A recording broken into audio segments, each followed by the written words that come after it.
Hello, everyone. You are welcome. We have to start now. Good afternoon, good evening. Can you hear me, please? Please, Hi, if you can hear Chinaza. me, say yes. Yes, we can hear you. Good Okay, evening. good evening. Thank you very much for connecting. We'll not wait for people, like with the number of people that have connected, we can go on with what we have today. So, um, my name is Chinaza. As you all know, you are welcome to this webinar, and I'm really looking forward to what we have today because, believe me, these two speakers that we have here, they are wonderful. So, today we'll be talking about the Daad scholarship, how to apply and how to ace the Daad fully funded scholarship. And it's one of the scholarships that are fully funded scholarships in Europe. And most people I know may have heard about this scholarship, but they don't really know how to apply, right? And or not just how to apply, but things they should do in order to secure this very scholarship. There are different courses, there are different streams. Believe me, I never even knew that there were two different streams in that scholarship. I remember when I was trying to apply for mine, I got to that, everything was very confusing. And then the journey we were applying to, I and Onyinyechi, one of our speakers, were applying and was she just went for it. But for me, I didn't go for it because I was already overwhelmed. Anyway, so today we'll be learning everything you need to know, and your questions will also be answered. Please try to mute yourself if you're not speaking. And during the question and answer, you have opportunity to ask your questions. And if you have any question that comes to your mind, you can drop it in the chat or the question and answer section, and we'll see it and answer it during the question and answer session. So without wasting time, let's introduce the two people you can see on the screen. First, it's Anthony Okpe. He's a chemical engineering student at FH Monster. I had to ask him, how do I pronounce this? So he's a student at the FH Monster University of Applied Sciences in Germany, pursuing a master's degree in advanced chemical processes and applied chemistry. With a strong foundation in both the theoretical and practical aspects of chemistry, he is committed to developing innovative engineering solutions for sustainable progress in the industry. That's amazing. Currently, he's enhancing his expertise in sustainable environmental engineering and green hydrogen production and storage. I always like when people go green chemistry, those chemistry, that means they're very smart and they are trying to make our environment better. So, and that is it. And you guys can welcome one of our speakers. However you want, you can use the love reactions or anyhow you want to show some love. And then we have Onyinyechi. Onyinyechi Carlo. She's my friend. Let me start with that. Yes, we've been in this scholarship journey since when? I think 2000. I can't remember, 2017 or 18. Since 2017. 2017, 17. yes. And I finished my undergraduate 2016. So we started the journey immediately after our undergraduate studies. And we connected online. Yes, I remember. And that was it from then till now. So make some friends, get some connections online who will motivate you and you pursue your dreams together. Okay, let's go forward to go on with the introduction. Onyeshi Carlo is a master's student of agricultural sciences and resource management in the tropics and subtropics, and a previous Daad scholar. Now she's previous because she just completed her master's degree, and that's it. So, but Antonio Bay is currently a Daad scholar. So yeah, so you just bear in mind. And now we have introduced our speakers, and I hope you are already excited with your pen and your journal, right, ready to write down what we're going to learn today. So the first person that will be speaking to us will be Onyinyechi, and she will have, let's say, 20 minutes to talk about that scholarship.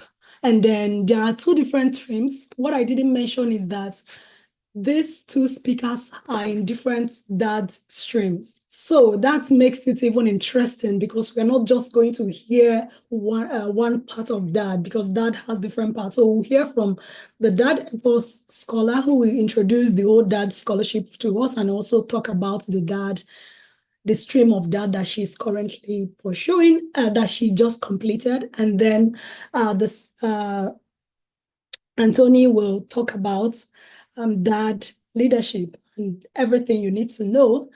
And then after that, we'll have a question and answer session for these two scholars. So as you are listening, please pay attention, write down your questions, and make your questions clear in the chat so that we can see it and ask it during the question and answer session. Okay, so thank you very much. Onyechi, you can go on. I hope I did justice to every introduction. Yeah, thank you so much, Chinaza. Good evening, everyone. I want to say a very big thank you to my friend, as she mentioned earlier, for giving me this platform to come and share my experience and also to give one or two people like the necessary information that they need to apply for the DAAD scholarship. So like she mentioned earlier, the DAA scholarship is in different streams, not just the two that are represented here today. They have a lot more other kind of scholarship that is being sponsored, not only scholarship, short courses, research grants, and a whole lot. So I'll be speaking to you guys about the Daad Epos scholarship, which was the one I was a beneficiary to. And I think I would like to share my screen so that we can proceed from there. Sorry, guys.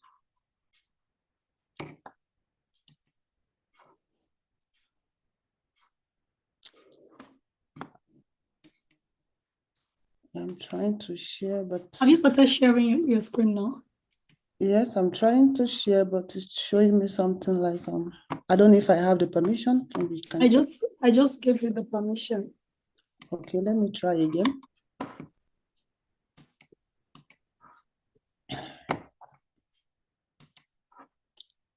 Yeah,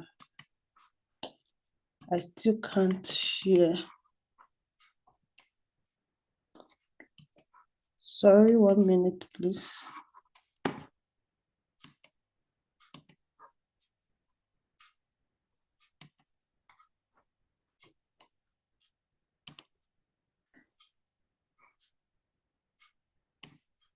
Okay, wait, let me make you the host and see whether that works. Yeah, I'm also trying to check my settings also. Okay. Yeah, so let me try again. Hopefully, oh my God, it's still showing me some. Okay. Can you share now and see? Still not letting me share.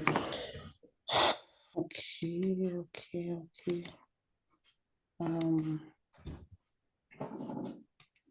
Just let me just try something out a bit.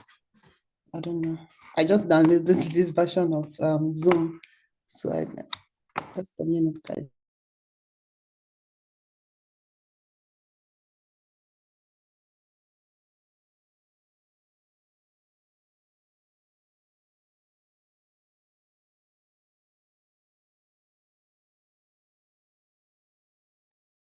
Okay. Onye, can you send me your slide? Maybe that will work. Okay, that's fine. So let me forward it to you now. Oh, that's perfect. Okay.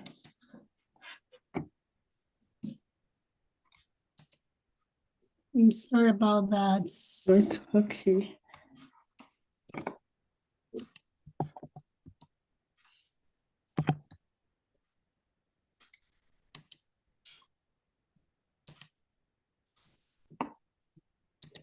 Yeah.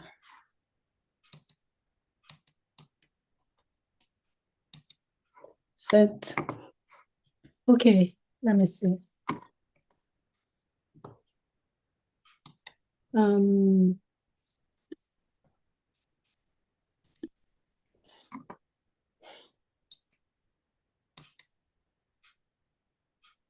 okay, I just received it.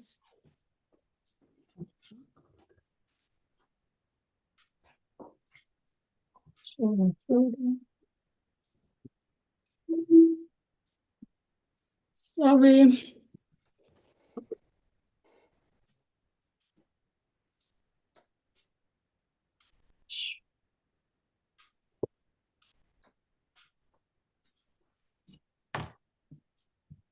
Okay. Yeah. Can you, I will share my screen now. So, Yes, that's fine.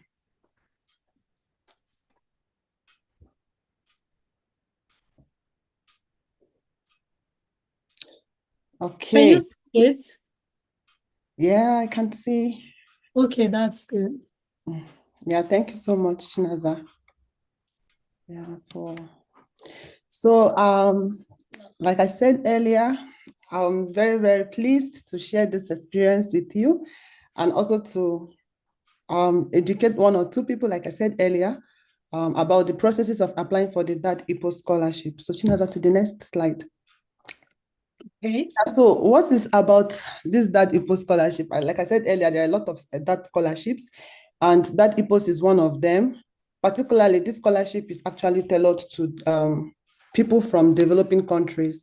So for you to be eligible for this scholarship, number one, you have to be from a developing country, and secondly, you have to reside in a developing country. So if there is nothing like if you are in Europe and you are from Nigeria already, if you're from Nigeria and in Europe already, if you can't apply for this scholarship because it is targeted to people who are in third world country or developing countries and who are studying a course that is related to the sustainable development goals. So also, this scholarship is aimed at young professionals from developing countries, like I said. So that means you must have had a prior experience in your related field, maybe about 2 years of work experience in an area that relates to contributing to the towards the SDGs, and also that is very, very important to your country's development. So this scholarship is really one of the most prestigious, like everyone knows already. I know if you've not heard of it, this is also a good opportunity that you're hearing about it today because it covers a lot of things, um, starting from your tuition, down to travel expenses, down to your living costs, down to insurance. In fact, everything you need to study in Germany, you can get it. You just have to come with your bag and you come and study. The next one, please. So now, who is eligible for this scholarship? Like I said, apart from the fact that you must be coming from a developing country or you must be residing in a developing country, you also have to have completed your bachelor's degree in a relevant field. So when I mean relevant field, it's not just you don't just wake up one morning and then you apply. So there is a catalog where you have list of courses that are being sponsored by Daad. So when you go there, you check the courses, and then you see the one that is very closest or very much related to what you studied in your undergrad or very close to what you have interest in, and you can then go ahead to apply. And aside that, you must have like a good academic grade or performance already. So your result must be good for you to be able to apply. And this is not to discourage those who do not have good results from applying. When we say your results must be good, is based on the fact that you are going to be competing with a lot of people. So when you are applying for that for a particular course, you are not just the only person applying. You are not competing with only people from your country. You are competing with people from a lot of other developing countries. And you know what that means. You must have very strong points to be on top of your game. So that is why we always advise for those who have good results. However, if your result is not so strong, I don't believe in discouraging people. So I would say if your result is not that strong, you can try, if you have relevant work experience, maybe you've worked in that field for a lot of years and you've gathered a lot of experience, then you can also try to apply for this scholarship. The next slide, please. Yeah, so then before we even start to talk about the application process and what are the tips to apply, let me just reemphasize on the benefits you are going to get in more details. Like I mentioned earlier, it's going to cover for your tuition fee, your monthly stipend. You'll be paid a certain amount of money every month, yeah, according to the standard that is for students in foreign students in Germany. You know, every country has a stipulated amount of money they have to show when they are coming to study in a particular country to ensure that they don't lack anything or they don't run into some kind of financial distress. So that pays you an amount that equals to that amount for Germany, and they make sure that you are very comfortable. Then you also get some sort of health insurance that covers your health insurance and your travel expenses. So if you are coming, for instance, from Nigeria to study in Germany, that has to give you your flight ticket. Though they wouldn't book your flight for you or send you the money before coming, you have to find your way to Germany and they reimburse you when you arrive in Germany. So that makes it really very sweet and interesting scholarship. Another thing I would like to also emphasize about the support or the benefits of this scholarship is the fact that, can you hear me now? I can see someone saying the audio is breaking. Please, can you hear me? If you can, just wave or send an emoji. Sorry. We can hear you. Maybe it's the person's network. Okay, probably. Thank you so much. So back to what I was trying to say. Another point to emphasize is for people who are married. Yes, that has a very good package for married couples. With that, it doesn't mean that once you are married, you can't continue with your study. No. With that, once you are married, you can bring your spouse over and that can help out. So they have some sort of marital allowance for people who are married. And when you come, they support you with your accommodation. They can pay your spouse some certain amount of money a month. And they can also take care of your spouse language course. So that is one of the most beautiful thing about that. Yeah, because I know in some other scholarships, there is no provision for married people. So when you want to travel with your spouse, you have to really find a way to sort that out. But with that, they make sure that you don't get stranded in this country where you move, especially with your family.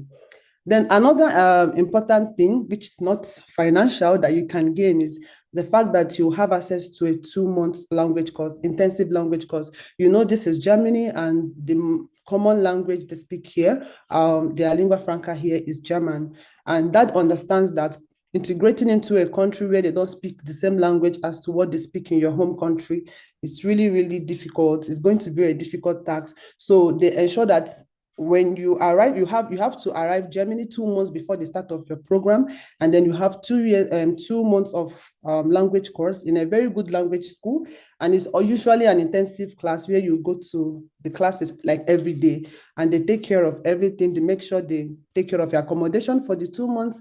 They take care of your living expenses as well. So this is one of the things you get to gain.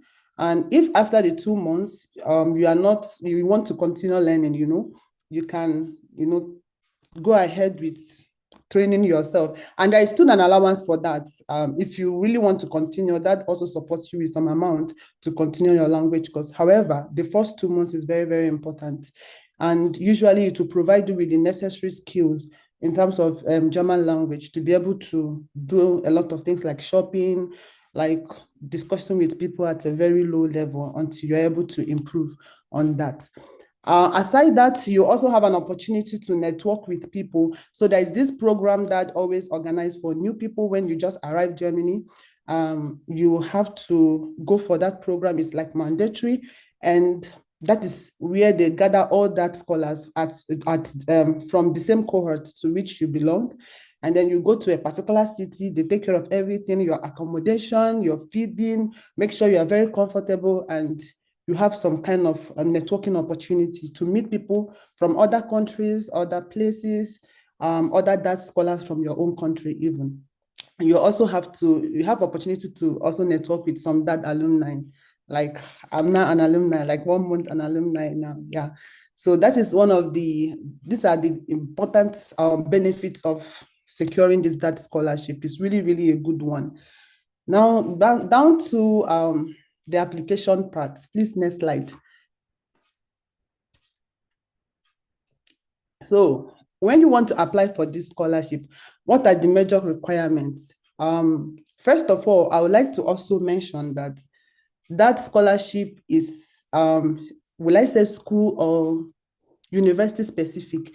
That is to say, when you are applying for this particular Daad Epos scholarship, you are not applying to Daad itself. You are going to apply to your school, but you will indicate that you are interested for the Daad scholarship by filling the Daad form, and then your school will do the selecting. So your school selects you, and at the end of the whole selection process, which will be done by your program, this program you're applying to in a particular school, they will send the information to Daad. So in that case, if you have passed through all the process and the school congratulates you that you've been selected, that means you are 99.9% already into the scholarship, because there is no other interview that will be conducted by Daad. That trusts the process already from your school. So bringing it down to my own experience, I was actually, I applied to my program directly, and I was interviewed by the program coordinator and the program director as well. So it was after the interview, when they sent me a message that I've been selected, the next process, my document was transferred to Daad, and from there I continued with the documentation and all of that. So for the application process, you have to complete the Daad application form, and this form you will see it in the program, in the program website. So whichever program you want to study, or whichever course, so to say, when you go there to apply on the application portal, you always see the Daad form there. You have to download it and fill. Aside that, you will also need your CV, and this CV must be prepared in the Europass format. So at the end of this presentation, I will share the link to the form, to the CV, and other important things that I feel is necessary for you to know how it works. Then aside the CV, you would also need your motivation letter. It's very, very important. That is like the first point of contact. So these people are not going to talk to you for the first time. Your motivation letter is going to tell them or determine to a large extent whether they should pick you or not.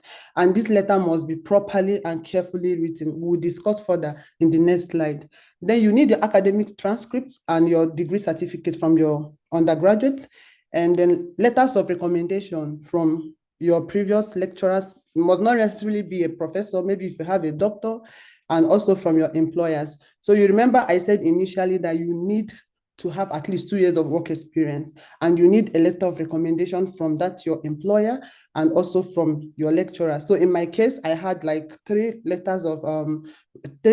reference letters, 2 from my university professors and then 1 from my employer. It's very important. Then the next thing is proof of work experience. So it's not enough for you to say, oh, I'm working here, I brought a reference letter. You also have to show them a proof of work experience. And this can be, in my own case, I got a letter from them attesting that I work in that organization. And also, I showed them my appointment letter. So that was enough to prove to them that I worked in that organization. Then another important thing is your German, your language course, not necessarily German language for this scholarship. English language certificate is important, either TOEFL or IELTS. For my case, I had the TOEFL. and it was good enough. And this requirement is very, very important, because I can remember in my program, one of my classmates from Uganda was selected for the scholarship, but because he did not have the language course, they could not give it to him. Rather, they gave him a timeline to get it, and he was able to write the exam within that period and pass. So it's not that they don't understand that you can speak English, but it is a requirement. You know what I mean? So it is important for you to try and write any of this exam, not only for the DAAD, but for any other kind of scholarship. It's really very important. Then research proposal is optional. It depends on your program. For my program, research proposal was very important. As a matter of fact, during my interview, I had to defend that proposal. So it's just like a 3 pages proposal where they want to see how good you are in terms of scientific research. Are you good? Do you understand what it means to have a basic, to conduct a basic scientific research and also scientific writing? So for some programs, it's important. For some programs, it's not. So if it is important to your program, please pay attention to it. Make sure, in my opinion, I think the tip I will put here is make sure to find out the recent current research areas or current research issues in your area of study, and try to write something about that. I'm also trying to beat the time, but I would like to note something. When I applied for the DAAD in 2020 to 2021, I did not get the scholarship, although I was selected, pre-selected, but not finally selected. And I was really worried about what happened. And it got to me that my proposal might be the problem, because I tried to write a proposal that focused on solving a problem in a problem that is just within Nigerian context. But later on, after consulting some people, I found out that I needed to do something that is more or less like a global issue that is also affecting Nigeria. So you know there are issues, for instance, if you are in agricultural field, issues of food security, issues of climate change, issues of sustainability in the food system. These are issues that are very, I think are very attractive for them. They want to know what you want to do in that area. For unlike me that was talking about erosion, degradation of the land, I think it's also an important part. But for me, to the best of my experience, when I wrote the next one and I focused more on climate change, it's really made a pathway for me. So your research proposal, the area you are focusing on, is also very important. Yeah, so next slide, please. Now, the next point is the application process. How do you do this application? We've mentioned the requirements that you need, which is program specific. So how do you go about it? Go to the Daad portal, download the Daad catalog. When you get to the catalog, take your time to go through, write out the courses, at least a maximum of 3 courses that are related to what you want to study, and then look at their requirements by visiting each of their program portal, like go to the school, go to the program portal, and then try to look at the requirement for applying. You have to prepare these things ahead of time so that by the time, before the deadline, you must have already submitted. So when you get those things and understand what they need, you start preparing for the scholarship application. Particularly, I think the things that takes a lot of time is modifying your motivation letter, writing something that is really, really attractive, or something that can earn you the opportunity, that can convince the committee that giving you the scholarship is very, very important. And one thing to note is that this motivation letter should always be tailored down to sustainable development goals. This is one thing this scholarship is all about. If you're looking at agriculture, it's either you want to solve the problem of food security, zero hunger, alleviate poverty. One thing that concerns the sustainable development goal, you should be able to link your application, your write-up to that. So when you do that, you can contact the universities if you need further information or if you don't understand anything. For each of the programs, in each of the universities, you always see a contact information there, and trust me, they will always respond to you. If you don't understand anything, don't just go ahead to apply blindly. Try to reach out to them. Try to make sure that you know everything that is required, that like you are very sure of everything before you go ahead to apply. Then prepare your documents after you fill the Daad form. and you've written your motivation letter, prepared your CV, get everything, the next thing is for you to submit your application and then wait for the selection process.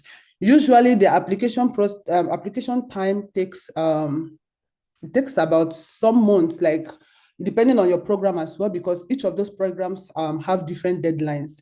So if you are applying in August, you might get results maybe early of the next year for you to start in October the other year. So you just have to look out for when they will get back to you. Usually it takes like maybe 4 months, 3 months time interval, depending on your program. Yeah, so the next point I would like to talk about a little bit, next slide, please. For this slide, I want to talk about the tips for successful application. So for me, I've really had like a very long time experience in applying for scholarships. I applied for years before I was able to secure one. And all through these years, I learned a lot of things. It was really a training or a learning time or a learning process for me. So I would want to share this experience or whatever lesson I've learned all those years to you so that it can also help you in your application. So I've already talked about the application process, your motivation letter, how you have to make it very strong, how you have to focus on some areas. Although I would really like to talk a little bit more about how to structure your motivation letter, because I know a lot of people really struggle with that part. When people contact me for one thing or the other, I see that their motivation letter, sometimes they have an idea, but they don't know how to communicate that idea. So in structuring your motivation letter, make sure that there is a strong motivation. It can come in different ways, depending on how you want to write. One thing I will say is do not copy what another person or a previous scholar has written. And do not also give your motivation letter to someone to write for you, because no one can tell your story better than you do. In all these things, you find out that what they are looking for is not a very perfect write-up or with the best of English. They are looking for someone who can communicate in clear terms your experience, what you want to achieve, your career goals, and how the scholarship will be of good benefit both to you as a person and to the development of your country. This is just what they want. So you have to structure this letter to ensure that it reflects all those things. It reflects the sustainable development goals. It reflects your personal motivation. What I mean by motivation is, for instance, if you're in agricultural field and maybe growing up, you grew up in a place, maybe in a farming household, where you noticed some problems within your household that pertains to agriculture, or maybe noticed some challenges you faced as a child who was born into agricultural family, people who are into agriculture, you have like a motivation that can push you to say, okay, I really want to know why this thing happened. Why are these things happening? And that can form a good motivation story. So it is okay to also write your motivation in a storyline.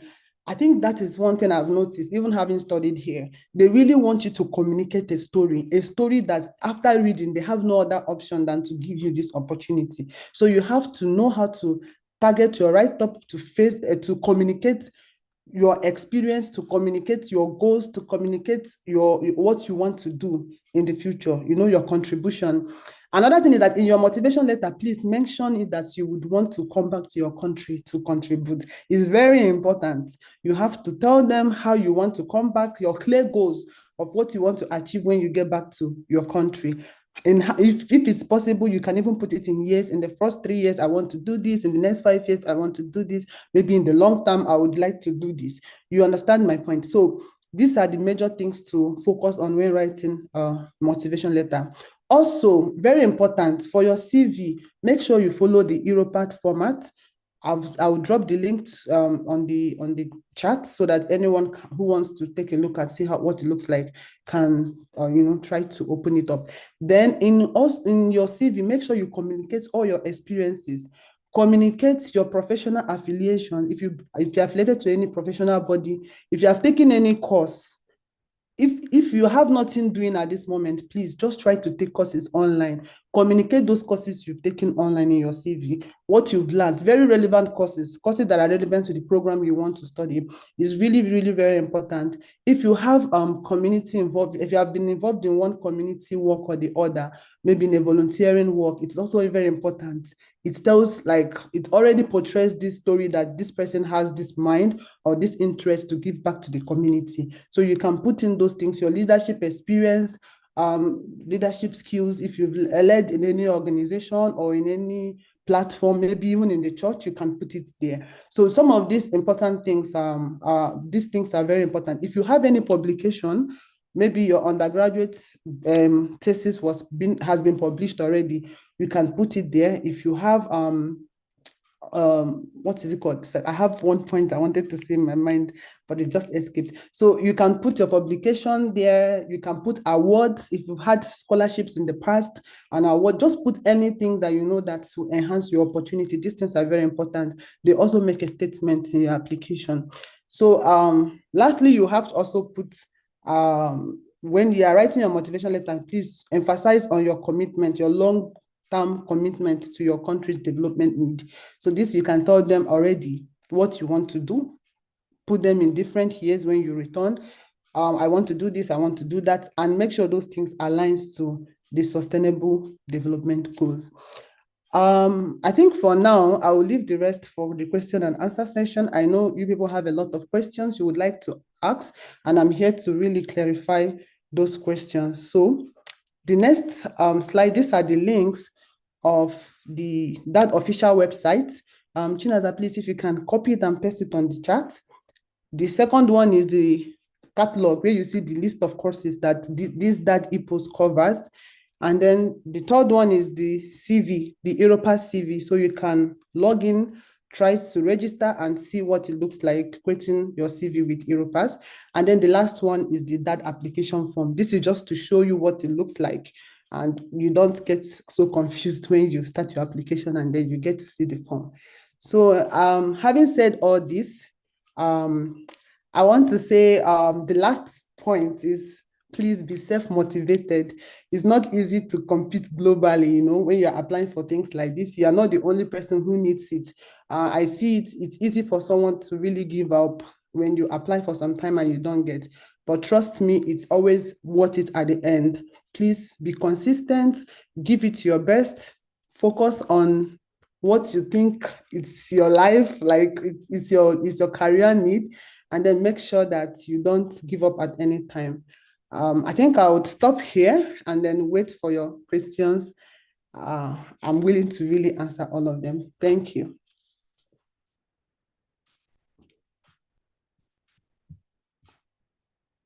Wow, this is amazing. Like, I was enjoying everything you said. Now I can see. Can you see me, please? Yeah, I'm I can see. smiling always. Like, I really enjoyed your presentation, and I hope everyone here really enjoyed this presentation, because I did. And I never even knew that Daad supports the married people. You know, I've had two people that ask me, oh, I'm married, I want to go with my husband, can I apply for Erasmus? And I'm like, I don't really know, but they will not support. I didn't see anywhere that they said they will support your spouse. But for that, you mentioned that, and I'm so happy that does that. Yeah, So thank you very much, and we'll go forward to Anthony. But before then, let's just take a break and ask everyone to say whether they enjoyed this very session or not. Like, definitely you must enjoy it. There is no not here. And also those people connected on YouTube, and if you are also connected here on Zoom and you have not subscribed to my channel, please do so, okay? So that you'll have this video later for you to watch. And not just that, and we'll be having more people that we'll invite to speak on different scholarships and experiences. You can see that the speakers here Onyenyechi just talked about how to apply. We have not even entered her journey. So maybe this is another video to help you get motivated and stay motivated. She mentioned something. She mentioned that the journey has been a long journey. Indeed, it has really, been really a long. long journey for us, like the only person that believes me when I say I got 50 plus rejection is Onyinyechi. Like even my family, my brother was like, hey, Naza, this is too much. I said, no, I got more than, I'm just putting it at 50. 50. Okay? So, because I remember how we were crying for each other, like if Yeah, she it was really rejection before me, tough. I will cry. If she get before me, we'll cry together. See, you need a partner for this very journey, okay? And stay motivated because our stories are very unique and that's why we have them here. Okay, let's go forward to Anthony. Anthony is going to present to us about the Daad leadership, which shows that he has shown a lot of leadership skills and how he will be a leader or make some great impact, especially in the area of is it green chemistry in Nigeria. So let's um uh let's allow Anthony, please, you can start. Okay. Hello, everyone. Hello, Yeah, I hope you can all hear me. We can all hear me? I can hear you. I'm sorry, my voice. I had a series of presentation over the week and with labs, so but I assure you you'll be able to hear all I've got to say tonight. So Can you share your screen if you want to? I don't know whether you have a slide to present. yeah, so let me quickly share my screen. I'll just yep. Oh, perfect. Okay, so I believe we can all see the screen. Yes, we can. Can you put it in presentation mode? Yeah, I'll just ensure it's in presentation mode right away. Yeah, voila. Okay, so yeah, welcome to the Dad. Like I used to say to my friends. Okay, so anyway, I want to say thank you to the host for this opportunity to share my story, a really quick one. And the first speaker has really done justice to the Dad. So it's like we did this presentation together, so she actually taught everything. And what I'm touching on is actually is not covered in what she has presented. So this is really full packed. Okay. And I was even learning from her. So I'll quickly dive into it. So um, so what is the Leadership for Africa scholarship? It is just an arm of the Daad, is one of the many Daad scholarships. Okay, so for myself, I would just want to just say a few things about myself for the first 60 seconds. So many people ask me that, okay, you just applied for that and then you got awarded in your first trial. So, but the thing is, there have been so many stories behind it. I believe the host is aware of those stories. So this Yes. is my this is my first time applying for the Daad Leadership Scholarship. In fact, when I look up Daad, I say, no, it's just so complicated. I don't want to, go to all the stress. And then, but when I came across the Daad Leadership for Africa Scholarship, I, I, I was certain that, yeah, this is me because this is who I am. So I think that's how scholarships are. There is actually something tailored to you. So that is the first advice I'll give to all the participants today. So of all the scholarship in the world, there's actually one that is tailored to you, who you are, your experiences, what you've gone through. And this particular scholarship is one that is tailored to me, I want to say. So what is the Leadership for Africa Scholarship? It is just one of the scholarship provided by Daad to support highly qualified students from African countries to pursue master's degree in Germany. And the eligible countries, I put it here, the scholarship targets a region of Africa. It could be Eastern region, it could be the Western region, it could be the Central of Africa. So what they do is they particularly locate a region within this tree that they want to pick scholars from, depending on the need and what is actually going on there.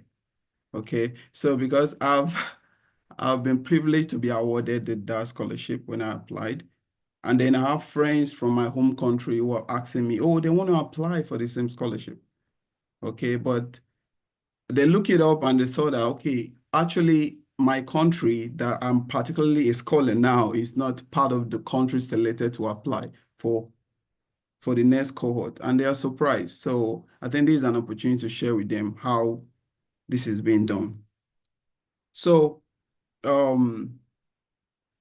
the required document, like Nyichi has pointed out, are part of the online form, then your CV, your motivation letter, which I'll touch on shortly, then your transcripts and your degree certificate, the proof of language proficiency, and then other documents. Okay, I put this in question mark because the other documents are actually not, you're not required to submit all the documents, but you have the free will to put out any document there that you feel will make your application stand out.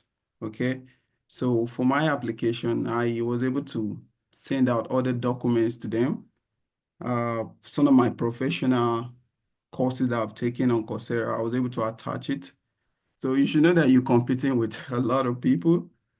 So you have to just put out anything that gives you an edge. So that is the other document I've added here. And then the language proficiency.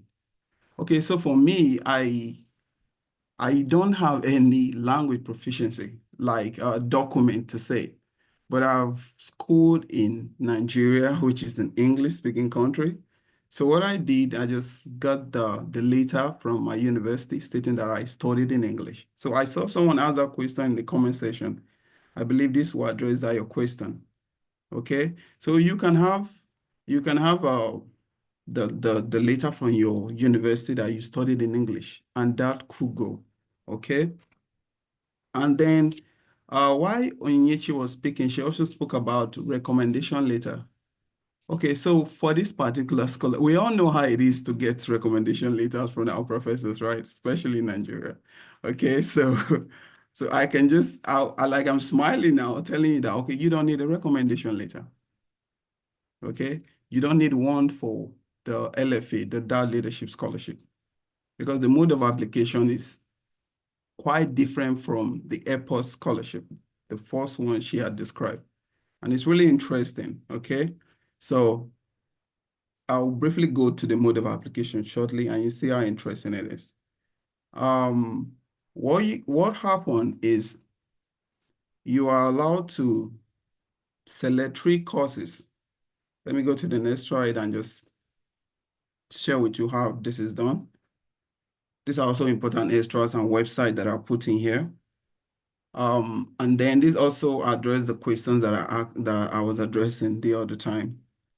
So there is no rotational mechanism among countries. It's just is available to specific country per time according to the needs.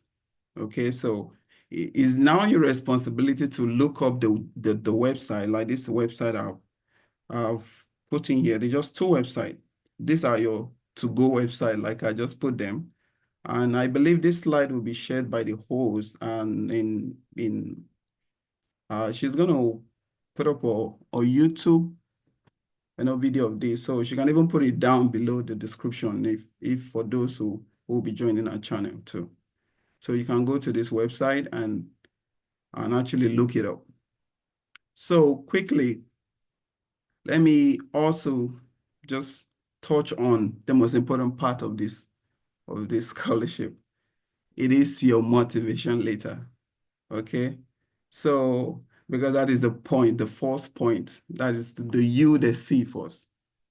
All right, what happened is you are allowed to select 3 courses that are related to your field, and then you're going to apply to those courses. And then you're going to speak about those courses in the motivation letter. And the motivation letter is 3 pages. You are allowed to have 3 pages to write. Okay, so I wrote 3 good pages, and I must tell you, we know scholarship have, so many of the scholarship do have a limit to the number of words you can write or the pages you can write. But the Daad Leadership for Africa gives you 3 full pages to just express yourself and say everything you need to say. I think that works for me, I must say, because I've written motivational letters and I have to just, chunk out a whole lot of it, because I felt I need to meet up the page demand or the words they say I should write. But they gives you 3 pages. So you can write those 3 pages.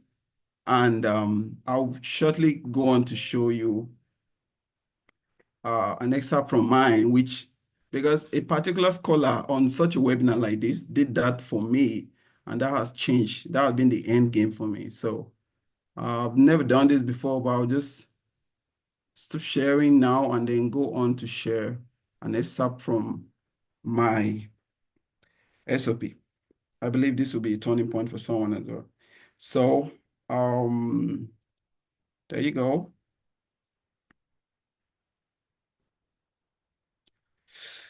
Okay, voila. I believe we can all see the screen. Hello, sir. Yeah, can we all see the screen? Yes. Okay, so Onyechi talked about our motivation and the reason for applying and all, which really exciting. So I will just dive in what I think is the most important and critical sector of this our ACEs. So okay, I'll move this right up so that I could see.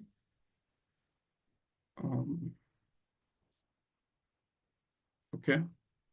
So like you can see, I've spoken about you are allowed to pick 3 courses that you'll be applying for, and you speak extensively on those courses. So the first course here you can see is the chemical engineering in one of my university. The first course you speak about is going to be that is your choice, your first course, like your favorite course. So you're going to talk about them, and then you pick another one, you talk about them, and then you pick a third one, and then you talk about them. Okay? So because I'm trying to show you this because this is what's going to speak for you in the interview. Okay? So during my interview, it has never happened to me before. I had a host of over 10 professors who yes, yes. Because it was really intense. They want to know, whoa, you put up this. We want to say who put up this. Okay. You can see that I've labeled some parts. What's this color? The first is green, the purple, and the yellow part. So they want to see the yellow part is more or less what is the program? This is it. The chemical engineering at this university. The reason for the program, you stated out there. And then the green part, this is what this a particular professor told me that he saw this and this actually gave him a feel of what I was trying to say. Because your motivation letter that you're going to write is just one story. It could be 3 pages, but it is actually one thing that you're trying to say. So there are several sections to it.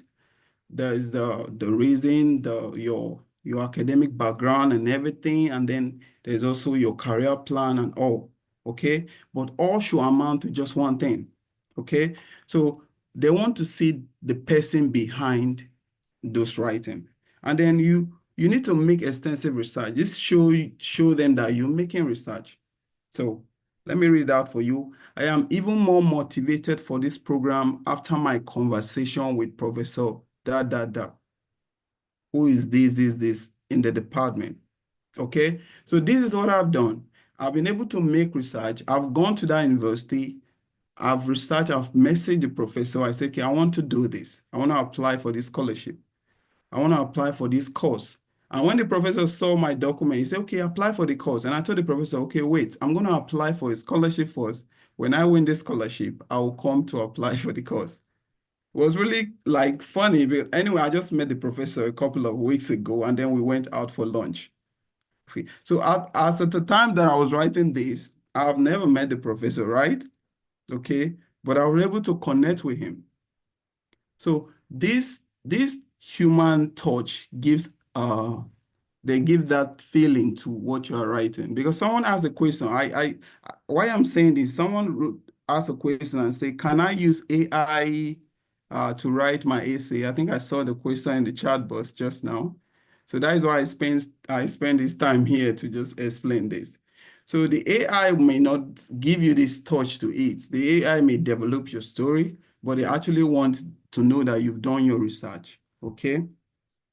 And then I'll run quickly to this session, the pink session. Please, when you applying for any particular scholarship at all, I think the advice is to actually speak about this scholarship, okay? They want to know that you actually know about them. This is what is in it for me, okay? So I went ahead and I understood, I look up the Daad Leadership for Africa, and I know that, okay, this is it. The theme of it is just leadership. Okay, they want to raise leaders that could go back. Okay, like Onyinyechi said, you need to emphasize that obviously you're going to go back and then develop your home country. So you need to say a thing or two about the scholarship. And then finally about the country, which is the green side here. Why the country? Why Germany? And I've actually put up a lot here showing that I've actually gone to the website, look up research, and read about them. So before I started showing this slide, I said the scholar did this, and that was, that was what opened my mind to, okay, this is it. This is where I've been missing it. So I said, okay, this is me today sitting at this end of the system or the laptop to do the same. And I'm really glad that I get to do this. So I once again want to say thank you to Chinaza for this really big opportunity. And so on the final note, please let me stop sharing and then show you the go-to website I spoke about earlier. Okay, there you go. Yeah, voila. Okay, can you see my, oh, don't worry about the Python. It's just work that we have to do. Okay, so can everybody see my screen, please? Very well. Okay. So I've attached these two websites. This is the first one. This way, the website that I dwell on, like I spend days, nights on this website, because you need to come here and select the program, look up this way. I will advise you to search for your tree program. There's a search button. You can tailor it to the kind of program you're doing, and then the field, if it's in agriculture, in law, economics, mathematics, in everything. And then, yes, let me point this out. The first scholarship that our first speaker spoke about, I think that should be the Epos scholarship, is limited to some particular courses. But the Leadership for Africa is not limited to, those courses. You can pick anything, any course at all, any master course of your choice. So you are free will to pick any of them. And then you just pick your course, and then the way it is structured, you actually apply for the program first. And then when you're selected, you come to Germany, and then you now apply for your courses. Okay, because as at the time of applying for the scholarship, which will be starting April to June, is a 3-month window, I believe. The university application are not are not on yet. Like not all of them are on. Most are on, but not all of them. But so you are allowed to just get your scholarship even without admission and then come to Germany. Although it was different for me, I got my scholarship, I got my admission because I was already in touch with the university before I came in. Okay, so let me also round up by saying, in this one, actually, there's 6 months of language course. So you'll be here to take extensive German language course for 6 months, from A1 to B1 and the rest. So you get the privilege to just come over and just stay for the 6 months and then just learn the language course. Okay. And then, yes, you can take your family. You have the privilege to take your spouse. And I have colleagues who, making provisions to bring their wives and the rest. Well, unfortunately, I am not married, so I don't have that privilege. Okay. So that is it. And also, yes, I wrote something down while she was speaking. There is no need for research proposal in this particular one. Okay, you could just pick a course, write about the courses, and then when you are awarded the scholarship, you come in, you apply for the courses, and that is it. So it's really interesting. And like I said, I'll apply, I'll forward the slide to the host. She's gonna put it in the link below the YouTube video. You can get all the resources available. And trust me, it's an exciting journey. And I'm wishing everyone all the best. So if you have questions that I need to address, you could just, put it in the chat box and also say them in the question and answer session. Thank you very much for listening. Let me stop sharing now and voila. So thank you. Oh my goodness. Like I really enjoyed this presentation. It looks like everything is just lining. Can you hear me? Yeah, we can hear you. Do you have more things to present or we are done? Okay, I was working with the time. Oh, okay. Yeah, so but Okay. if there are other questions, we'll just address them and then Okay. I'll show them a lot of things too. Okay, that's great. I really appreciate your presentation. Honestly, I was just smiling, just like I was smiling when you was presenting. This is amazing. And when I think back on how we connected, I can't even remember, but I know that it has been like a long Yeah. 2021 journey and Mm-hmm. back and forth with your applications, your interviews, and the Exactly. Yes. Yes. Let me also say something, what I just remembered. So, of course, there's an interview session for this scholarship, right? So, Yeah. so it happened that the interview session for this particular scholarship was on my birthday, was on the 10th of October. So they sent me the link that I have an interview on that day. And at that time, I was not in Nigeria. I was somewhere in West Africa with some lovely people from all over West Africa. And I have to have an interview on that day. So when I told my friends that I have interview from Dad, they say, "What? Why are you here celebrating? You should be somewhere inside reading tea the night time of your interview." And I say, "No, I won't be somewhere inside. I need to celebrate my birthday." Why?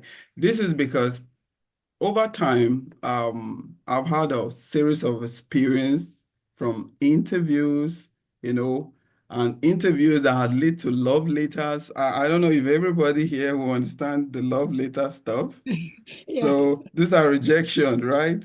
Yeah. So when she talks about rejection, yeah, we've all been there. We've had a lot. I remember calling the host of this webinar, calling her up, and then we just did a mock interview, and then for one of my scholarship, it In the turns night. out in a way that yeah, you've been selected, but not really, and all that. Yeah. So, but so far the story has been great, and all those leads to today. Okay. So rejection should not weigh you down. We Yeah. all got what it takes. Okay. So that is the motivation to everybody. Thank Okay. you. Great. So I just want to highlight one of the things he mentioned, motivation. rejections should not weigh you down because, I mean, why are we all here? I was in this kind of webinars, a lot of it when I was applying just to learn, even if it's just one thing I learn, even if it's just to motivate, to get motivation, it meant a lot to me. So do not allow rejections to weigh you down. Keep applying. The only thing you need is just 1 yes, okay? And that 1 yes is going to come soon. And when you put all the work, I liked what you mentioned about knowing the theme of a scholarship. I made a video where I mentioned the essentials of applying for scholarships and admission. I mentioned that both in the Chevening videos I did and many other videos. Always read the theme, the objectives of a scholarship that you are applying for. It matters a lot because that's why you can't use the same essay for all your applications because they want different things. Look at how Daad Epos wants something different and Daad leadership wants something different. And by the time you look at the theme, you will see, like he mentioned, he said he saw himself through the requirements and the theme of that scholarship, which is amazing. That's what you see yourself through a particular requirement. And when they're saying this is what they require from an applicant, then you should know that you're already a step towards your breakthrough, okay? So please keep up the good work, keep applying, and don't also forget to apply very wonderful strategies to your applications, okay? And we'll go on with the question and answer session. Now, this is the interesting part, and I hope you are all ready and with your journals and writing materials to put down your questions and answers as well. Okay, so we'll look at some of the questions we have. And please, as I'm trying to bring up the questions, do not forget to go to the YouTube channel that I sent to you and subscribe, and also keep in touch through YouTube, okay? Because I don't have any other means to communicate with you all except through YouTube. Anyway, we are going to start with some of the questions we received during the registration. And some questions are already coming in. Wait, I'm coming, please. Yeah. Okay, Onyinyechi wants to say something about the interview of the Daad Epos scholarship. So let her, Onyinyechi, please have the floor and say something. I will switch off my video now so that you can show. Yep. Yeah, so I didn't really want to mention everything because I know we have been constrained by time and there is really, really a lot to talk about, honestly. The application process is one step and the interview is another important step. You understand? Because if you apply, you put in a good application and you are being called for an interview and you don't have the skill to be able to ace your interview, that means all your efforts is like, it's really in vain. So I always like to talk about the interview part as much as I also give a lot of effort, put in a lot of effort to discuss about the application part. For interview, I think one thing I would say, I'm not coming to say you should do this, do that. Apart from understanding what you've put out there, that is why it's also very important for you to write your story, because it's your story, you can always defend it anytime, any day. But one important thing is I realized that most people are not really good in communication, okay? So you have to really take out time to build your communication skill in such a way that you can be able to convince someone. So when I mean building your communication skills, it still boils down to your confidence level, boosting your confidence level. I'm saying this because I also learned in the process. I wasn't really good in communicating what I feel. And all through the process of attending one interview or the other for the scholarships, I was able to understand some areas that I needed to improve. So one thing I would say is whenever you are called for an interview, you've made the application, you are successful, and you are invited for an interview, just know that you've really passed like the 50% of it. There is something very interesting about you that must have made them call you. And the only thing I would say, or one of the major things I would say is very important for you to communicate is to build self-confidence. Don't see those people who are interviewing you as, oh, they are interviewing me, I'm so nervous. No, instead, just try to see them as when you are discussing with friends, you know. you are trying to talk to a friend, you are trying to convince someone, you are trying to sell a product to someone, those kind of idea. It helps you to be able to confidently tell your story, because when you are telling that story and you are not confident, there is a way it also gives a certain kind of information to those people who are also interviewing you. So I always like to emphasize on confidence. I know one of the Daad leadership students reached out to me when he had his interview, he had failed the scholarship 3 times, and he has failed the scholarship 2 times, and that was his third attempt. So I just told him, you are already good. If they have called you consistently for 3 times, you are really good. So I think you should just focus on building confidence. And guess what? He's in Germany today. He got in. We tried to do a lot of mock interviews, try to help him understand areas where he needs to improve, how he needs to communicate. So I will always want to add this as an important factor. As much as you are doing your application, please try to tell yourself the areas you think you need help. Try to engage in things that can help you, even if it means talking to a mirror. I know those days, Chinaza, we always interview in front of a mirror. You interview yourself, and then you ask yourself, if I was to be among the committee members, would I give myself or award myself the scholarship? That is you being honest to yourself. And you ask yourself, what did I not do good in my own rating? And with that, you can be able to understand what we call self-awareness. Okay, this is an aspect I need to focus on. I need to be more focused. I need to look at them, I need to, those little part.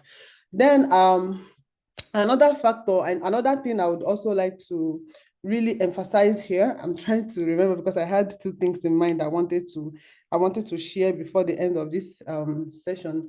Yeah, another important thing is, please, the power of networks. Really, really, really, really important. That's really helped me. So I would always tell people, LinkedIn is there for you to build connections with people. If you see someone who is a Daad scholar, when you just go to LinkedIn and put Daad scholar, because most people always put it in their LinkedIn bio, you look for Daad scholar in agricultural science, Daad scholar in let me say, in environmental science, or any area, you would definitely see 1 or 2 people that will put up their profile. Please connect with them. When you are applying, try to ask them if they can assist you. They can tell you things that might help you. They can share with you their own journey, their own experience. They can help you point out 1 or 2 things that will help you. It really, really helped me in my own time. And I think it's really, really an important step to take. Please utilize the social media networks, build valuable networks that can help you. So I think these are just a few things I wanted to add. Yeah. Thank you. Thank you very much, Onyinye. Can you see me on the screen? Yes, I can. Yeah. Okay, because I don't know, I'm talking and I'm just seeing like another person on the full screen and I can't see myself. I really don't know why. Okay, so we can see you. Okay, you can see me. Yeah. Oh, yeah, perfect. Okay, thank you. So we have a question here, and when I ask, I can just mention any of you, either Onyinye or Anthony, to respond to the question, okay? And those ones that we've mentioned in the presentation, you can just briefly answer it because we have a lot of questions, and this question and answer is one of the most interesting and the one I really love so much, okay? So let's go on with that. And so somebody said the first question from the form that people submitted was, I am going for international media, but have an undergraduate degree in English. Will it matter? Can you answer that, Onyinye? Or Anthony, anybody wants to I answer? think maybe you can throw it open to 2 of us. So yeah, open to 2 of you, I guess. That would be better. Yeah. So I think in that case, we have to look at your area of work experience. Have you worked in the media space before? How many years of experience? It's possible you can apply, but that means in your motivation letter, you need to really tell down what motivated you. You have to really put it out there why you are motivated, what's really made you want to switch area, because These people don't believe that you studied English. There must be something that made you study English in the first instance, and then for you trying to switch to another course, there must be also something motivating you. And these things should not be just money. Sorry, please, can you mute? Yeah, so this motivating factor must not just be money. You can't come and tell them you are being motivated by the money or what. So there must be there's something very interesting about this media area, so you can apply. You can really apply. So, but you have to justify it in your motivation letter. Okay, that is perfect. Thank you very much for answering that question. And please, I would really love the speakers to just keep their both their mics and no, let's say your camera on, please, so we can be seeing your faces. Thank you. So the next question is, do that offer scholarship to data science courses too?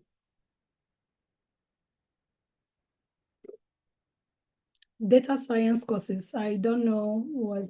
I think you can find that out when you go through the link or the data catalog. I mean, I may not have everything in my head, but it's very much possible, but you have to go through. It depends on the kind of scholarship. So another thing is that scholarships are not just limited to these two, okay? There are also a lot other scholarships that are being sponsored by Daad. So you have to also do your research, go to the Daad main link, and then check the scholarships they are sponsoring, see if there is anything relating to data science, anything at all. It's possible, there should be, but I can't really say now. So you have to do some kind of underground work. Okay, thank you very much for that. Please, Victor, can you all try to unmute Anthony? Thank you. So the next question here, I will go from the chat and then from the form we have. So somebody said, I have an English language proficiency certificate from my undergraduate school. Can I use that instead of standardized English test? Yeah. Yeah, perfectly. Perfectly. You can use that. I use mine as well, and I didn't take any standardized tests. All right. So and I think it depends on the course you want to apply to. All right. So because I can't speak for just even the scholarship. The course, your course of study may say, okay, they need you to bring a standardized text. So I have someone with me who also won the scholarship, but the university was telling them to just bring a standardized text. But my university says it's fine for me. You know, my documents is just fine. And then to refer to the first question, a friend of mine from Ethiopia is studying data science. All right, master. So probably you can. Okay. So the difference is the Epos scholarship, the courses you can apply for are just outlined there for you. You can apply for those ones. Okay. Yeah. But for the leadership, you just have free will to go anywhere. You can choose whatever you want. So that means Except like as of the time that we applied for Nigerians, they stop us from applying to masters in medicine. Okay. Yeah, they stop Nigerians. But you can do anything, but don't come to medicine. Okay. All right. So that is it. Thank you. Thank you very much. So that means the person that asks if they can apply for the data science course, that means you can if you're applying for the Daad leadership, right? And then for the Daad Epos, check the catalog. Maybe the course is there. Okay. Thank you very much. Also for the standardized exam, for Daad Epos, I think it's very important you provide it. It's a major requirement. So you can, you can apply with the English certificate from your school, but just bear it in mind that someone who has the test already have an edge over you. Yeah. Okay, thank you very, very much. And another person, this person still said, I graduated in 2024. I have 4 months of work experience in related field. Plus, I'm currently in the field where I will get extra 1 year experience to be concluded by July 2025. Am I eligible to apply?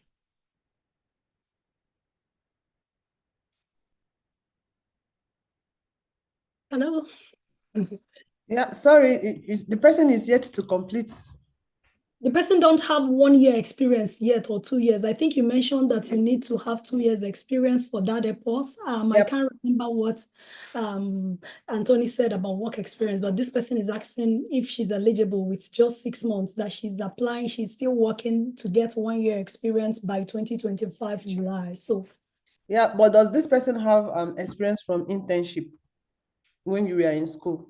IT, Yes. okay. So maybe yes, maybe You no. can package your internship, well, 1 year, 6 months, just package whatever you have and apply. So it's very, very important to have up to 2 years, but I think the 2 years experience most times is not limited to, must be like, it must be after your study. So any kind of 2 years experience in relevant field, I think, can fly. And if you have 6 months and if you're able to do an IT, I think it's very important for you to, even if it's 1 year and 1 year, 6 months, 1 year, 8 months, just put together and apply. You never can tell. Yeah. Okay, thank you very much. And for Anthony, do you still need 2 years work experience to apply for the Daad leadership? I can't omit like, oh, finally, cool. Okay. All right. So for that, now it was not explicitly stated, but Okay. for all DAD scholarship, you need 2 years experience, from what I Okay. know. Okay. All right. So Okay, that's and great. yeah, so and then for people asking for this experience, I think most of the people asking, they already have this experience. Hmm. All right. So you just need to look within yourself. You did some internship, you did this what do we do in Nigerian university then? We have to, IT, internship. yeah, the IT stuff, and then you served for a year. Mhm. Please, Yeah, you do have service. your Yes, 2 years NYS is experience. For also, every yeah, a Nigerian good graduate, yeah, experience. Yeah. thank you. I want to put it out there. For every Nigerian graduate who have served successfully, you have it. All right. okay, So great. just go on, just put out your story, right? And then you can do it. Okay, so I think most of our questions, there is question that said AI tool. Anthony has already mentioned that you can't use the AI tool to write your SOP, tailor it to yourself. So we'll jump this very question. Can I apply without work experience? No, it depends on, we already answered that. So we go You already on. have work experience. Just look within you. You have Yeah, it. within you. This person, I don't know the country, but just look within you as they already mentioned. I have only teaching experience. Can I still apply? Yes, right? Teaching The is work person said I experience. have teaching experience. Can Yeah, I still apply? yeah. So yes, Marianne, you can apply. So the next question is, I applied around September this year and got a mail that my application was out on hold because of the number of applications. However, they regretted to inform me that I was not selected for that scholarship, but they will give me admission without scholarship. But that will be when there is space for me, latest December. So if I'm interested, because, oh, what do I do? I'm so because of I'm considered I'm not getting this. It will be February next year, and getting visa usually takes time. What do I do? So I would say I had similar experience when I applied to that the first time. I was given admission, but there was no DAT scholarship. So, and if I was to try coming on my own, which wouldn't have been easy financially, it will also take a lot of time. In Germany, from Nigeria, if you want to come to study in Germany, you have at least 18 months waiting period, which is like 1 year, 6 months, if I'm not mistaken. So I would say you've already put in a lot of effort to get to this level. I think you can try again if you really want the scholarship, because while you are also trying to go through the normal process and coming to do the study, I can't guarantee you that you can get appointment from the German embassy in Nigeria if you want to come on your own. But I think with the effort you've put so far, just like I did, I had to go back and I reapply again, and I got in the second time. So you've already put in a lot of effort, I would believe. And I think you can just look for the the loophole, why they did not. There must be a reason why someone else was really ahead of you. So you just try to find out all those little loopholes and try to fill it up and then apply the next time. And I believe you will get, yeah. Great. Thank you very much. I really like that answer. So we go on. I can see from the comment section that our participants are really enjoying this very session. So the next thing is somebody asked, what is my fate of graduating with 2-2? Will I get the scholarship? Okay, so what can I say? A second class upper, and yeah, I think that was what was stated on the website. Second class lower, like 2-2. I think it's second class lower. Okay, the requirements speak for second class and upper, right, for the leadership. So I can't speak for the airports. I don't know what the airports is saying. Maybe Onyechi can Yeah, I answer for think that. the efforts, it depends on the university. Like I said, it's very university specific.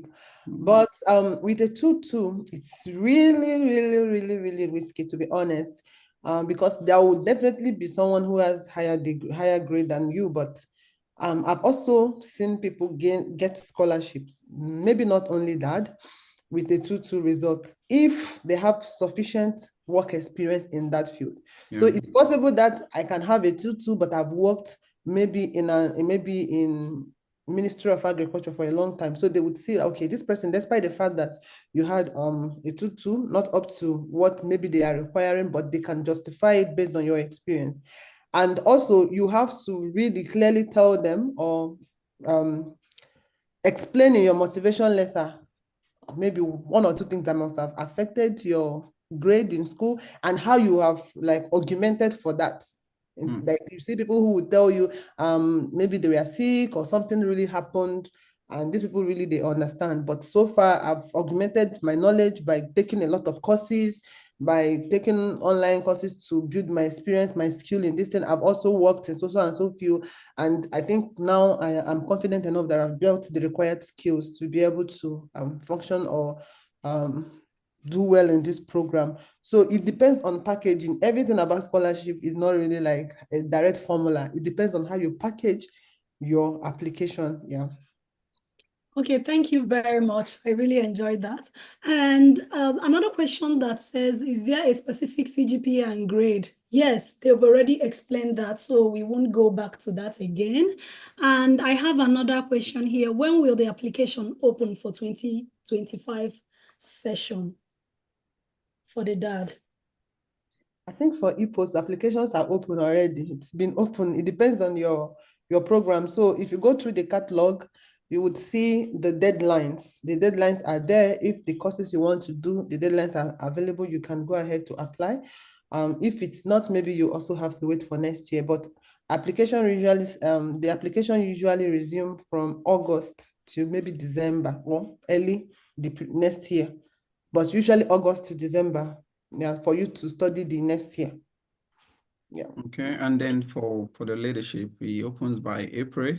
So just be on the lookout. You can just check in the website. It opened by April to June.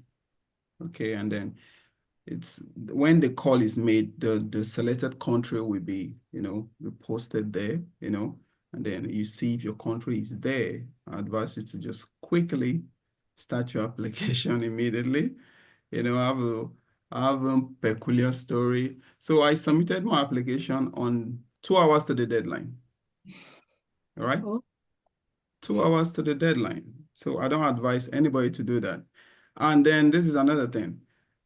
Because I was submitting it 2 hours to the deadline, I forgot to attach the most important document of my application, my international passport. I didn't attach my passport. They had to send me a message that, I should please attach my passport after I think 4 months, I was told to attach my passport to the portal. I think that was when I knew that I was like, oh, Oh, I even forgot my passport, and they told me to actually put the passport. Maybe I wrote something good there. Okay, it's a really distinct story. So please, you have to start as early as possible, all right? And get all your documents ready, and then please submit, or don't submit without your passport. Just don't do it the way I did. Okay. Submit with your international passport and everything. All right. And yeah, Okay. thereabout. Thank you very much. And somebody asked a question to Anthony. He said, you mentioned something about the program not being available to some regions for this year. Can you Yeah. elaborate on that? Is it available to Nigerians this application season? Okay, so thank you. So currently, when I was applying, it was not available to Ghana, it was not available to Cameroon, it was not available to Ivory Coast, and then, but currently it is available to those countries and some Eastern African countries, Uganda, Sudan, and all that. So what they do is they try to just um they change it. So that's why I say just keep an eye out on the website. Just the website I attached. You just keep checking them. By April, the selected country, they're gonna put them out there.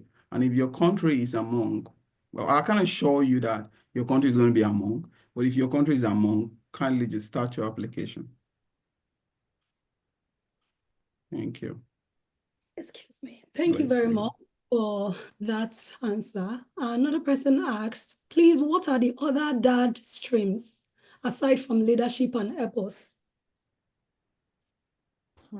I think there is this one that home, but there are quite a lot of them. I don't have their names off by heart, but I know there is this one that Humboldt scholarship. But one thing about these other streams is that most of them require some level of German language. So that is why it's as if a lot of people focus more on these two, leadership and EPOS. But there are also other ones. Maybe you can try to take a look. Yeah, On, that's right. yeah, So the and other take a look ones, yeah. online. Yeah, the other ones, they are the Dutch mint on Dutch mint, yeah. And then there is also other ones for other regions. Particularly Yeah. my best friend is from Dubai, so there's a Dutch scholarship for them. It's just for that region of Dubai and the rest. So you can't just go applying for those ones. So the ones we're speaking about now, the ones peculiar to maybe our region, Africa, and also the rest of the world. Yeah. So I think another important thing to note is that there are also a couple of that scholarships to study in African countries, not Perfect. only in Germany. So there's Exactly. this one to study in Uganda. There are scholarships to study, even in Nigeria. So there is this scholarship that is sponsoring to study in FUTA. So there are a lot of opportunities out there, not only here. I know most people would not want to study in Africa, but it's not really bad. At least it's good to have something other than not just having anything at all. So in case you are also interested to try out some of the DAD scholarships to study in Africa, you can also check out the sponsor people to study in other African countries. Even in South Africa, yeah, there are a couple of them out there. That's true. Thank you very much. Okay, so I think we are 30 minutes, like we've exceeded our planned time, 1 hour, 30 minutes, but we have these questions and we really want to answer them. So let's just go on and be brief as much as possible. So another question says, can multiple volunteer jobs make up to 2 years minimum work experience for the DAD scholarship? I think yes, right? Yeah. Yeah, we I already see. mentioned that. Okay, so Dominica, please, yes. The next question is, I seek to apply for DAD development courses, particularly in MSc Development Economics course at University of Göttingen. Thanks. The challenge is that my background is in mathematics, but I have 5 years extensive experience in development space. What do you think due to the limited course in economics? At least you can apply. Okay. Yeah, it's a big You yes. have experience, capitalize on your experience and how your experience has helped you. You can, because I mean, economics, mathematics, a little bit, they have a link. There is a link, a thin line connecting the two of them together. So you can emphasize on that thin line as how you've developed some kind of background experience or background knowledge from your academics, but you emphasize more on your work experience, things you've done, things you've learned. Then if you also want to make your application stand out a bit, you can take some courses that are development related. In addition to your experience, you can take out courses online. Okay, so you come to your CV, you put those courses there and then put maybe in 1 or 2 bullet points, the objective or whatever you picked from those courses. So at least you can use it to augment your academic knowledge that you didn't get from your undergrad, but please, I would advise you should apply. Yeah, perfectly. Okay. Yeah. Thank you very, very much. Somebody said, for one who would prefer to stay back and work at least a few years in Germany, what do you suggest? Should I still claim that I would go back to Nigeria? I think this is very, very, very dicey. You know, I wouldn't want to actually say anything out here. This is a public space, but I would advise that for the application, they require you to go back. So when you are doing your application, you have to let them know you're going to go back. Any other thing that will happen in the course of the study, you don't even know. Things can come up, you can get a job, you can get a PhD. So I wouldn't say you should start thinking of going back or not going back at this moment. Focus more on getting there first.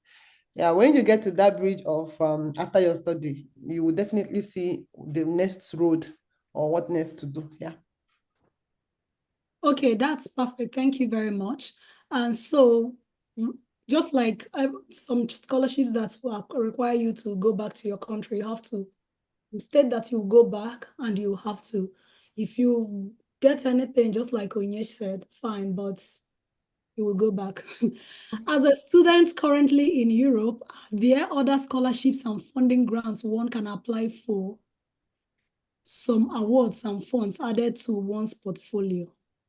I guess this is not I would answered. like to say something regarding this. Okay, so if you are a Dutch scholar, you are not allowed to receive any other form of funding or scholarship. And when you come to Europe, you most likely have an opportunity to work, probably an internship somewhere. But according to the Daad rules and regulation, you have to let them know that you are working. And once you let them know, a certain amount of your money will be removed from your stipend. Okay, so that is to say that is very strict with their rules. They are not telling you not to work. So in that case, you're working for the choice of the work experience, not actually for the money that you're going to get, because the moment you get a job and notify the AAD that you have an internship or a working student position, they would calculate some amount out of your stipend. So this is it. You are entitled to take on another job that can pay you at least up to 520 euros. And anything beyond that, that will remove that extra money from your stipend. That is the way it works. So you can actually get an opportunity that has to do with internship and working student, but not another scholarship. You are not allowed to get any other form of funding when you are already with that. But if you are coming on your own, self-sponsored, there are quite some of them out there, sponsored by some universities. There is this Erasmus program that is being sponsored by European Union when you are here. So there are quite a couple of some small scholarships that you can apply when you are here, if you are not under any scholarship. But if you are under that, no, not possible. Okay, thank you very, very much. I really appreciate that answer. So then there is a question here that said, please, I have gone through the Daad Epos scholarship and can't find MSc cybersecurity. Is there any Daad scholarship that finances IT courses? So I think that Anthony mentioned that Daad leadership is open to any course and university. So please Humphrey, check the Daad leadership link that Anthony sent, and I will still send it at the end of this very session. And yeah, for Daad leadership, you can have MSc cybersecurity. So let's move to the next question, because that was clearly answered during the presentation. The next question said, the course I'm interested in is international health. You said you spent some months in Germany and some months in other countries during the study. Also, one needs local supervisor from country. from the country too. Is that the arrangement of dad? Huh. Did you guys understand this question? No. Let's say it again. The person said, the course I'm interested in, international health, said you have to spend some months in Germany and some months in other country during the study. Also, one needs local supervisor from the country too. Is that the arrangement of dad? Okay, so for leadership, they just stated that we don't, there are courses you need to go for, a semester abroad, Yeah. So, but they told us that no, all our courses should be here in Germany. So I don't know if Epos, maybe Onyichi can just speak on that. Maybe I Epos think allow that. for Epos, no. To the best of my knowledge, no. But I wouldn't also categorically say no because it could be program specific. But to my own program, based on my own program and also those of my friends around here, there was no any form of movement or studying abroad thing. Everything was in the university where you have been selected. So because it is program specific, except if it is the arrangement of the program to which you are studying, then maybe that can decide to, that will just agree to whatever the program says. But for that itself, Daad Epos, I don't think you have to go to another place, no. I think they usually stated that the course you are choosing should not have a semester outside of Germany. So you should be certain that your course doesn't have a semester outside, that you need to do a semester outside of Germany. Yeah. Yeah. Please, I have a bachelor's degree in pharmacy, then recently master's degree in pharmacology, all at 2-1 level. Can I apply for PhD? Okay. If you see any that sponsored PhD, you can. Of course, this is, Okay. straight So up. yeah, there is that sponsored PhD as well, right? Of course, there is. Yeah. Okay, Lots of maybe them. I'll have to find one of the scholars and invite them for this kind of session. It will be nice Yeah. as well. That'll be nice. And there is a question here. Will age affect my application and the number of years I finished my undergraduate program? Okay. They stated as 6 years, according to the leadership. They say if you finish your program, over 6 years, I think you're not Not less than eligible. 6 years, I guess. Yeah, when it's more than 6 years, you become ineligible to apply. Yeah, I think most master scholarships, you don't have to be more than 35 years old for a master's. Some of them, yeah. So those applies. Somebody said, is it possible to give us some websites for online courses and free ones because dollar exchange rate is not fun? I think there is Coursera, there is Allison. I don't know if they are free exactly because I usually do my courses from Udemy. But I think for Udemy, you can get courses for like 4,000 something, 5,000 naira when they are on promo. You can take courses on Udemy for that. But there is also Coursera and some from Allison. There is also some from Future Learn, depending on what you want. Yeah, but I mean, you don't necessarily need to present the certificates. Yeah, if you can't afford the certificate, just do the course, get the knowledge, communicate it in your CV. If you can get the certificate, 1 or 2, it is okay. But if you can't, just get the knowledge and communicate it in your CV. Okay, thank you very much. If I go with my spouse, can he work, please? Yes, I think your spouse can work. The moment your spouse gets a work, that will stop supporting you. So that is the way it works. Your spouse can come here if he's able to get a proper job. That will stop supporting. I mean, even if that is supporting, he can be doing like some menial jobs, but once he gets a proper job that pays him up to a certain amount of money, then he takes up the responsibility. Why that would stop supporting? Yeah. Okay, so you mean dad will stop supporting the both, like the. So stop supporting your spouse. Okay. When you get it, that gives you people as a family, like some marital extra money than the normal single people. Yeah. So the moment your husband gets work or your wife gets a job that is paying a certain amount of money, that will stop those benefits. So Okay. they will only limit it to paying only you who is the scholar. Okay. Okay. That's very good. Somebody asked for the links. So the links has been reshared. The links have been reshared now. So if you go to the recent message that was sent, all the links have been reshared. Okay, so another person asked, what are the common mistakes that people make during that scholarship application, and how can we avoid that? This will be the second to last question we are taking for today. I don't know if Anthony wants to go first or. Okay, so I smile when I heard the question. So yeah, like I said, maybe not starting early enough. Okay. Yeah, not starting early enough and then trying to rush off to finish at the last moment, like I shared earlier. Okay, so I think we should start early enough, get all our documents ready, and be really specific in our application. Okay, that is just it from me. Just let's be specific. Let's not sound generic. Okay.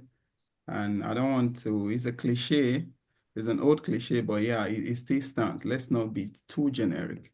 Let's just be specific in what we are actually writing and putting out there. Okay. Yeah, so I think another point is your motivation letter.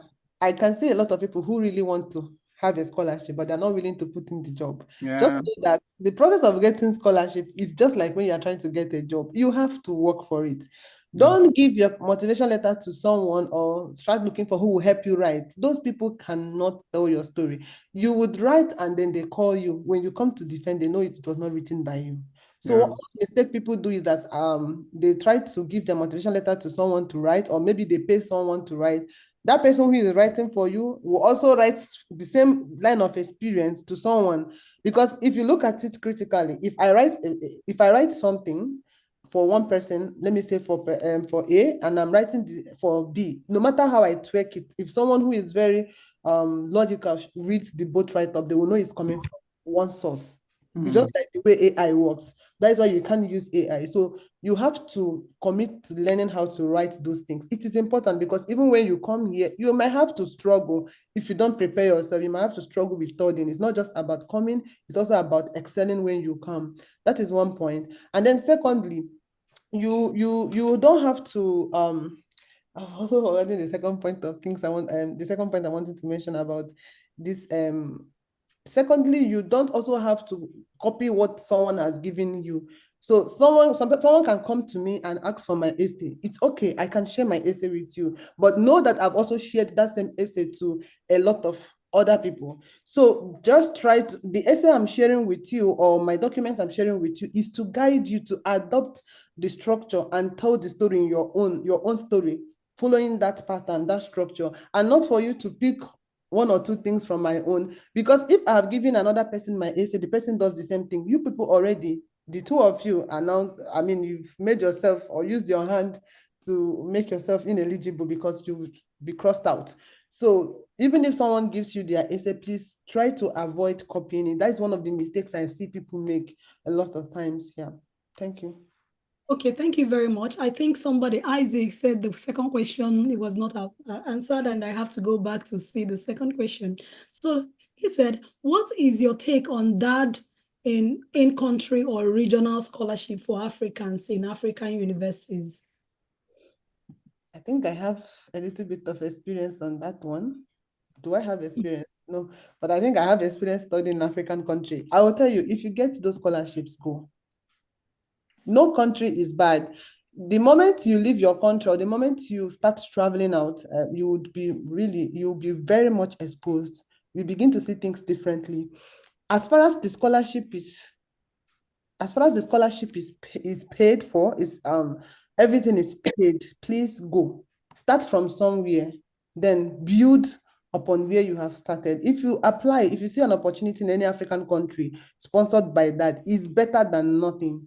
It's better than not doing a master's at all. It's better than not even trying. From there, you can get another one that will take you out. And there is this saying that they said, once a scholar, always a scholar. There is a way one scholarship begets another one. The moment you get one, there is it's more or less like very easy to get other ones, because anybody seeing your profile will know that, oh, this person has been able to secure one scholarship. It is easy for them to trust you. You understand? So if you see such opportunities, please don't turn blind eyes on it. Try, apply, keep applying until you get. Yeah, that's right. So let me add to that. So while she was speaking, I was smiling because I have prior experience in that. Not the Daad in-country scholarship per se, but in another scholarship, I mean, in another African country, okay, that has been funded. So I think when you actually take those opportunities, they open up doors of opportunities for you. All right. So I was saying why I got the call for my interview. I was not jittering or maybe being scared because I already had moved a step up, and then it gives you that calmness, that confidence. Okay. So at that point in time, you don't need to call somebody like, oh, I want to do an interview. I don't know what to say, So please take up every opportunity that you see. The Daad in-country scholarship are really, really cool as well. Okay. And I can assure you they open up other platform of excellence, of success for you. So while preparing for this webinar, I was able to go across some statistics, and I found out that I think over 7,000 applied for my cohort. And then I think 60 or thereabout were picked. So I did the math and I saw that it was just 0.93%. It was not up to 1% of the percentage that applied that was picked. So this is not to scare anyone. This is to tell you that the competition is real. So you need to put your best foot forward. So when she's saying, we should just be specific, just putting the best out there. That is it. All right. So I still wish everybody the best. Thank you. Okay, thank you very much. We have 8 minutes now. And somebody said, I'm rounding up my master's program in Nigeria. Can I apply for that PhD while I await? Yes. When I was applying for I think when I was in my master's degree rounding up, I had 6 months to even finish in. I applied for a PhD and I got it. So please apply. And you have your transcript. That's what you will submit when they ask for your academic proof. And that's it, at least transcript for the periods you have studied, okay? And somebody said, please, in medicine, there is no CGPA attached to our results. What's the way out?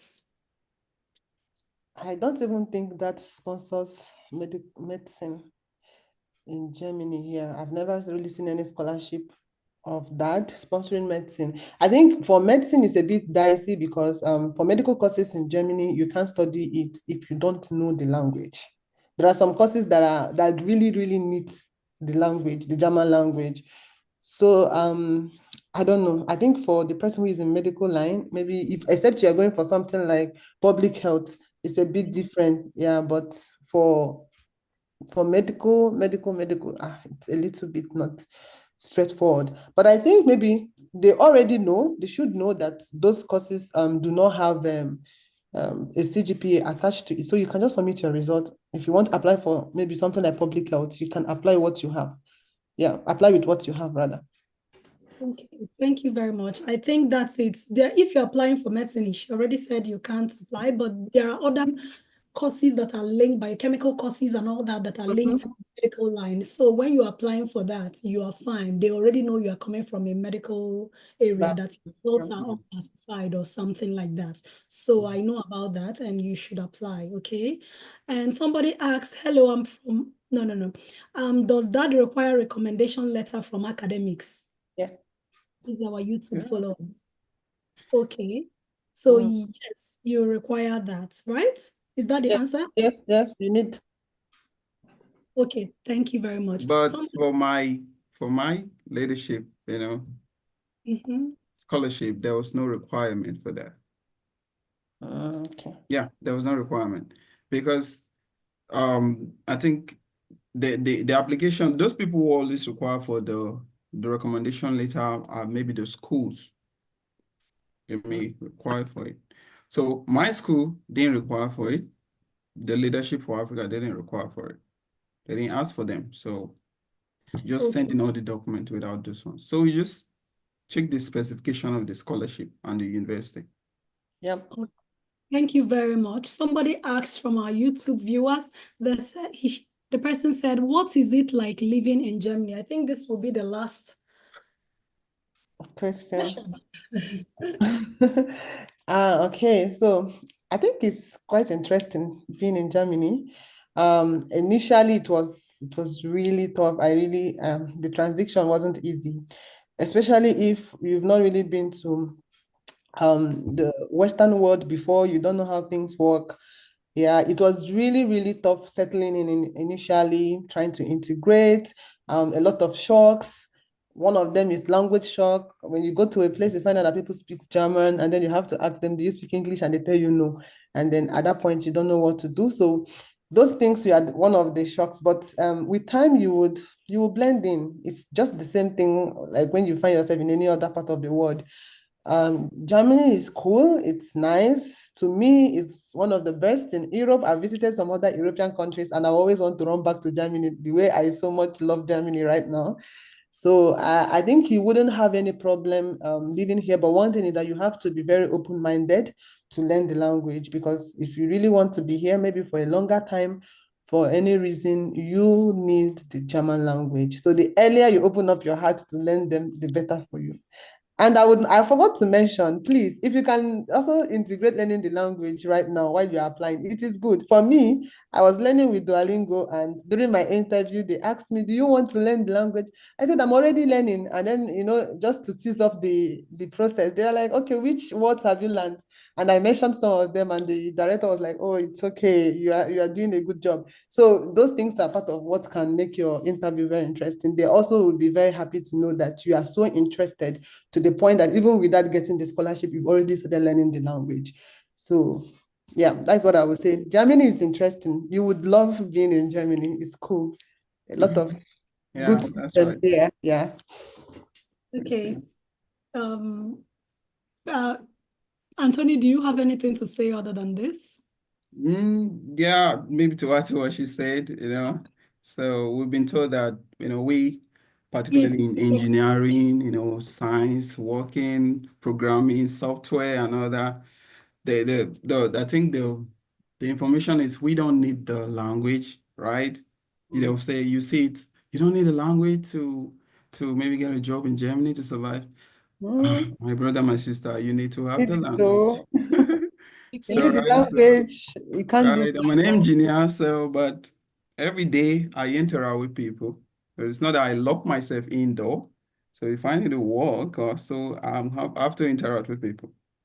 So it gives you an edge again. Yeah, it gives you a beautiful edge. Thank So you very please, much. you make Yeah, that so effort. It shows your readiness to come over, to be part of them, to integrate. So it's really cool. Yep. wow. Thank you very much. I really appreciate this. You're And just welcome. before I do the shout out and Thanksgiving, I have someone here, Patience Chinasa. She said, good evening, Naza. I'm a Daad scholar in BSU. This is a Daad in-country and in-region scholarship. Wow. So That's we cool. have a Daad scholar here that is joining our session, who is also maybe in Nigeria, I guess. Yeah, studying as a Daad scholar. So you can apply for any one of these scholarships, okay? And whether it's in country or outside of your country, there are other scholarships also going on, and you can always apply. Erasmus is ongoing, and it has also many courses. MasterCard. Yes, MasterCard, it's ongoing. Commonwealth, it's in the way. Like, there are a lot of it, okay? And good thing, if you are married, if you know someone that is married and still concerned about applying for scholarship, please share this link. The YouTube link is here that I've shared. Share it to them. Let them know that they are not limited. Your marriage cannot limit you from achieving your goal, okay? So, Thank you very much, everybody. Thank you very much, Onyinyechi and Anthony, for these very wonderful presentations you made today. People from the people were commenting that you guys were great teachers. I mean, so maybe you should start thinking of a career in academia. Who knows? So thank you very much. And this brings us to the end of our presentation and our session today. Yeah. And please, if you have not subscribed to my channel, you should do so. Like, I mean, I gave you 2 hours today, and these wonderful speakers gave you 2 hours today. You should do something. Subscribe, stay connected. Also find them on LinkedIn if you want to stay connected. Also find me on LinkedIn if you want to. And let's take it from there. Okay? Yeah. Thanks for your time.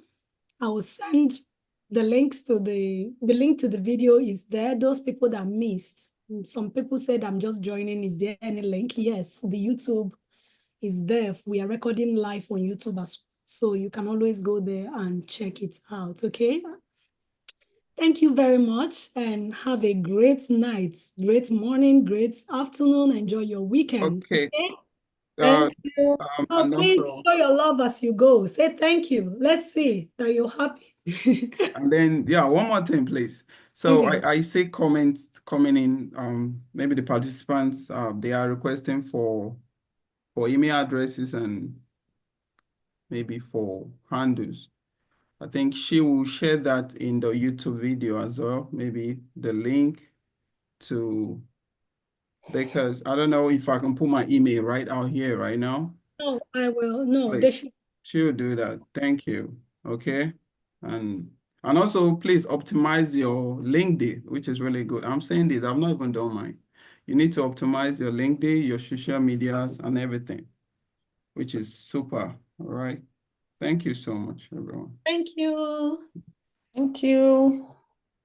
I wish you all the best in your applications. Yeah. Thank you. That's very important. Thank you. I Yeah, wish. really wish you all the best.